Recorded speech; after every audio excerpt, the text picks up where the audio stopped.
When Joe Biden tragically lost his first wife Neilia and infant daughter Naomi in a car accident in 1972, the newly elected Delaware senator was left devastated and grieving. He went through some dark years, but he eventually got a second chance at love when he married his second wife, Jill, in 1977. It was the second marriage for both Joe and Jill, although unlike Joe, Jill's first marriage ended in divorce. The Bidens' meet-cute love story began in 1975 when he saw a picture of her in an airport ad for Wilmington, Delaware area parks. He thought she looked like his kind of girl, and luckily for him, his brother Frank was acquainted with Jill and obligingly passed along her phone number. 45 years later, they're still together. But what about Jill's first husband, Bill Stevenson? It turns out that he has quite an interesting past. Stevenson is a serial entrepreneur and a published author. In his younger days, he attended Woodstock, and the time he spent at that famous music festival in 1969 launched him on the path to becoming the original owner of the Stone Balloon Club in Newark, Delaware. Some of the biggest names in music played there during its 30-plus year history, including Ray Charles, Metallica, and Hootie and the Blowfish. I'd never put a band in the Stone Balloon that I hadn't seen at least 3 or 4 times, regardless of how far I had to travel. During Stevenson's college days, he played football for the University of Delaware, and after his time as a club owner, he founded a horticultural company and invented a plant support system that he sold to Scotts Miracle-Gro.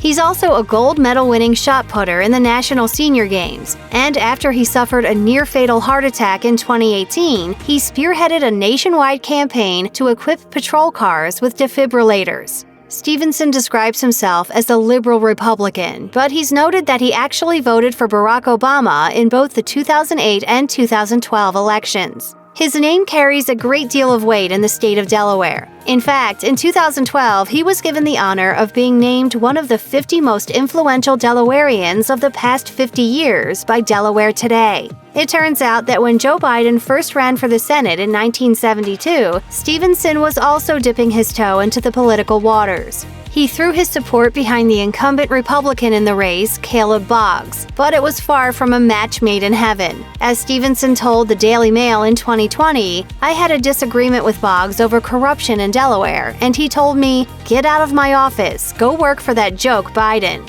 And that is how Stevenson then became involved with Biden's campaign. He told the Daily Mail, "Jill and I sat in the Biden's kitchen. We worked on his campaign. I gave $10,900 to his first campaign, in cash."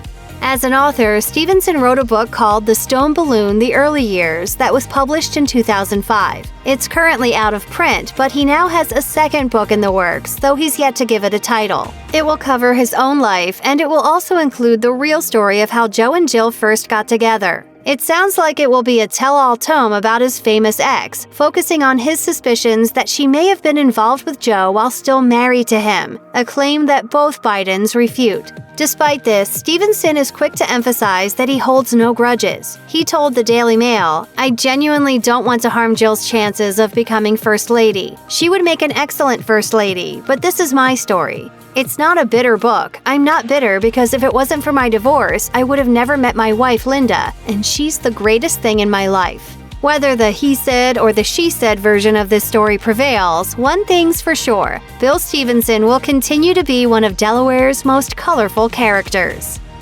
Check out one of our newest videos right here, plus even more list videos about your favorite hot topics are coming soon. Subscribe to our YouTube channel and hit the bell so you don't miss a single one.